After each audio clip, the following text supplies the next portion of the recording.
Hello guys, चलो अब देखते हैं सिलेबस क्या है।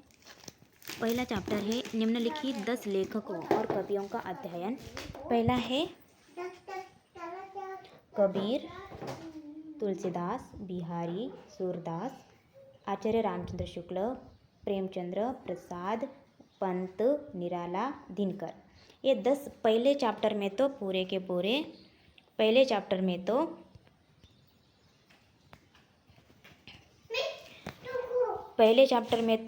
पूरे के पूरे 10 कवियों को दिया गया है।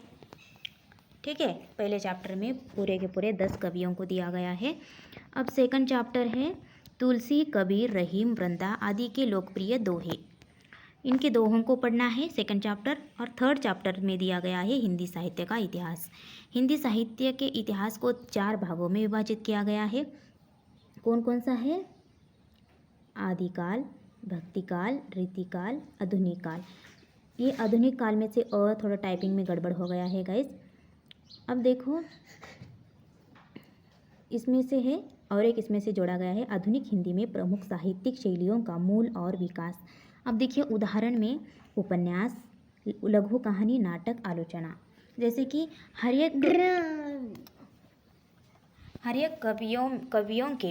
एक मतलब ये सिलेबस में जिन कवियों के नाम आए हैं उन कवियों के उपन्यास, लघु कहानी, नाटक, आलोचना, उनके प्रकाशन वर्ष के साथ पढ़ना है और कहानी किस पत्रिका में प्रकाशित हुई है ये भी हमें पढ़ना है।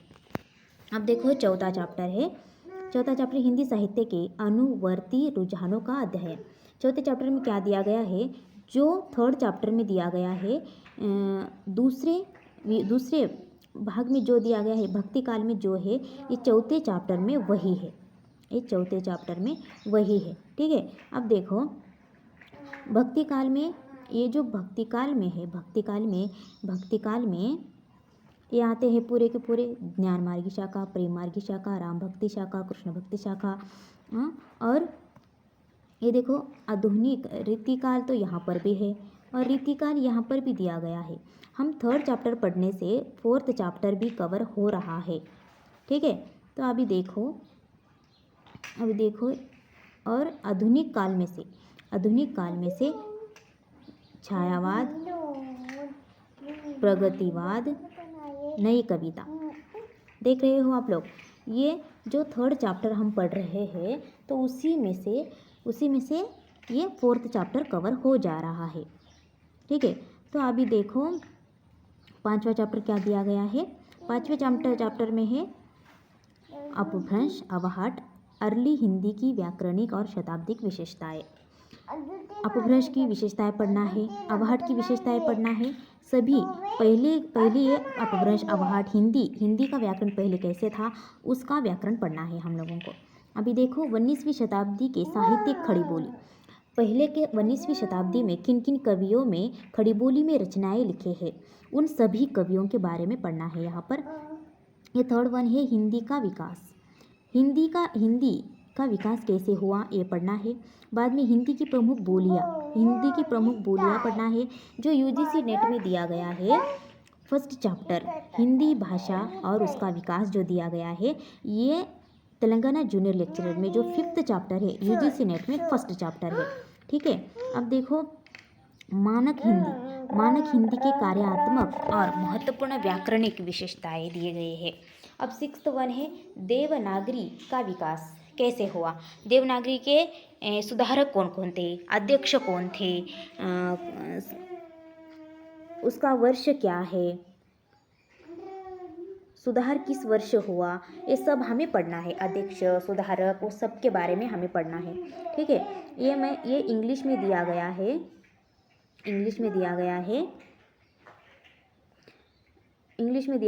मैं अभी इंग्लिश से हिंदी में ट्रांसफ़र कर आप लोगों को बता रही हूँ। ठीक है, किसी को समझ में आता है, किसी को समझ में नहीं आता इंग्लिश बोल के मैं हिंदी में ट्रांसलेशन करके हिंदी में आप लोगों को बता रही हूँ। अब देखो आगे चलकर ये सिलेबस देगा या नहीं देगा वो भी हमारे दिमाग में रहता है।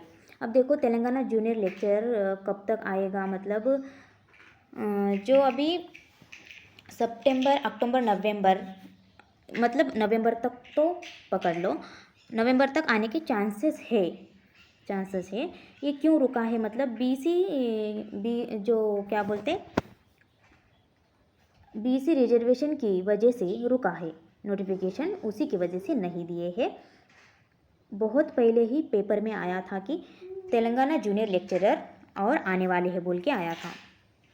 तो सितंबर तो नेक्स्ट ही है, नवंबर तक तो लेना ही चाहिए, लेकिन कभी भी आने दो, हमें पढ़ते रहना चाहिए, रिवीजन करते रहने से हो जाएगा।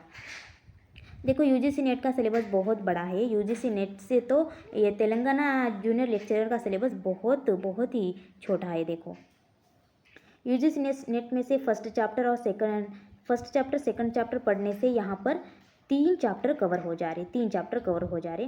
तो हमें स्पेशल तरीके से मतलब अलग से पढ़ना है तो फिर सिर्फ एक ही चैप्टर जो कि कवियों के बारे में है, ठीक है। ये कवियों का जन्म पढ़ना है, ये वो कैसे थे पहले, उनका पूरा का पूरा जीवन परिचय हमें पता होना चाहिए। कितने रचनाएं लिखे, कितने पत्रिकाएं लिखे, क्या उनकी शिक्षा क्या थी, उनके पिताजी क्या करते थे, उनकी माता क्या करती थी, ये हमें सब पता होना चाहिए, ठीक है। ये देखो आगे इंग्लिश में दिया है, मैं इंग्लिश में भी रखी हूँ, आप लोग देख सकते हैं। आप लोगों को स्क्रीन अच्छी तरह से दिख रही है ना? स्क्रीन अच्छी तरह से दिख रही है आप लोगों को?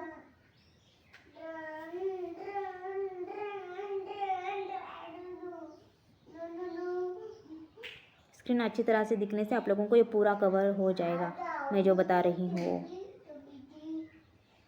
ठीक है। इतना ही सिलेबस है तेलंगाना जूनियर लेक्चरर का, इतना ही सिलेबस है, ज़्यादा बड़ा नहीं है, घबराने जैसा तो बिल्कुल भी नहीं है।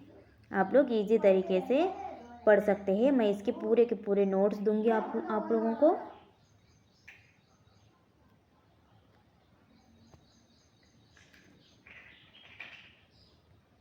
स्क्रीन पूरी दिखे तो मुझे बताओ यार, ये नेटवर्क इशू प्रॉब्लम हो रहा।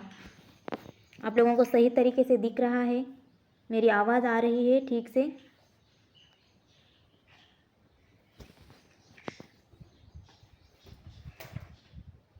मैं जो बता रही हूँ आप लोगों को ठीक पूरे स्क्रीन में दिखना चाहिए, आपके फ़ोन में पूरे स्क्रीन पर दिखना चाहिए मैं जो ये सिलेबस बता रही हूँ, और आवाज़ भी ठीक से आनी चाहिए। आ रही है? देखो भाई थोड़ा नेटवर्क इशू प्रॉब्लम था जब से मैं ट्राई कर रही हूँ, तो इसीलिए ये बार बार चला जा रहा है। ये मैं पूरे के पूरे आप लोगों को नोट्स दूंगी एकदम अच्छी तरीके से।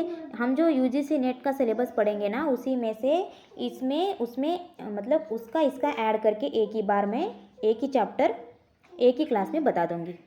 एक ही क्लास में तो नहीं होंगे, बहुत बड़े बड़े चैप्टर है, तो कम से कम 4 5 6 ऐसे 6 तक तो जाएगा ही जाएगा, क्लासेस बहुत बड़े हैं, ठीक है।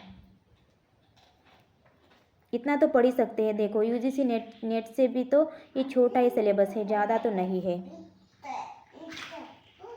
छोटा ही सिलेबस है। यूजीसी नेट के 2 चैप्टर पढ़ने से यहाँ पर 3 चैप्टर कंप्लीट हो जा रहे।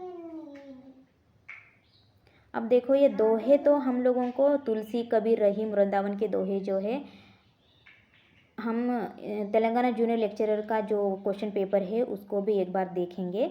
वो देखने के बाद आप लोगों को समझ में आ जाएगा कि क्वेश्चन पेपर कैसा आता है, ठीक है। चलो तो फिर मिलते हैं। अभी इवनिंग 8 बजे हमारी लाइव क्लास है, ऐसे ही